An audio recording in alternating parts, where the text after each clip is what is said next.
ফলাফল যা ছিল মহানাদে তাই হয়েছে। এর আগেও আপনারা দেখেছেন মহানাদে মেক্সার সমবায় ভোট হচ্ছে, সেখানে বিরোধী শূন্য ছিল, এখানেও বিরোধী শূন্য। 42-42টাই আমরা জয়লাভ করেছি। প্রথমেই মামাটি মানুষকে, এই জয় মমতা ব্যানার্জির জয়, এবার এ জয় অভিষেক ব্যানার্জির জয়, এ জয় এলাকার বিধায়ক তপন দাশগুপ্তের জয়।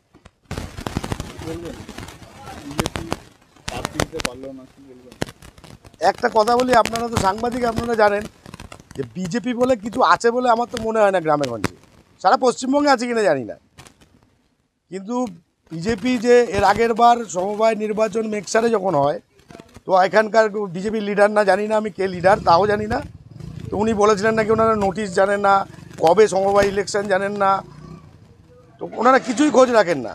একটা সমবায় ইলেকশন করতে গেলে তার নোটিফিকেশান থেকে শুরু করে যে প্রসিডিওর আছে, দীর্ঘ প্রসিডিওর আছে, তো ওনারা অরিজিনালি মানুষের সুখে দুঃখে, মানুষের কি করে ভালো হবে তার চিন্তা করেন না।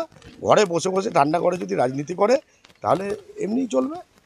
বিজেপি বলে মহারাজ অঞ্চলে তো নেই, তার জ্বলন্ত প্রমাণ হচ্ছে দুটো সমবায় ইলেকশন পরপর। বিপুল জয় তো যা আশা করেছিলাম সেটাই হয়েছে। মহানাদ অঞ্চলে আপনি আগেও দেখেছেন যে কিছুদিন আগেই নেক্সাস সমবায় ইলেকশন হয়ে গেল, সেখানে আমরা নিরঙ্কুশ সংখ্যাগরিষ্ঠতায় জিতেছি। তো আমাদের পাটনা সমবায় তো সেম ঘটনা। বিরোধী দল নেই তো, বিজেপি বলে কিছু আছে নাকি? বিজেপি বলে কিছু নেই। বিধানসভা নির্বাচন এই জয়টাকে কিভাবে দেখছেন? এনার্জি পেল দলের সৈনিকরা, এক্সট্রা এনার্জি পেল আজকের জয়ে।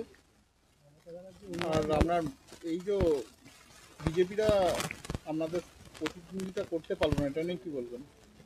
প্রতিদ্বন্দ্বিতা করবে কি করে? মানুষের সুখে দুঃখে, মানুষের উন্নয়নে যারা নেই, ভোটের আগে যদি ভোট পাকি হয়ে মানুষের কাছে ভোট চায় তো কি হবে? আমরা তৃণমূল কংগ্রেস করি, মমতা ব্যানার্জির আদর্শে আদর্শিত।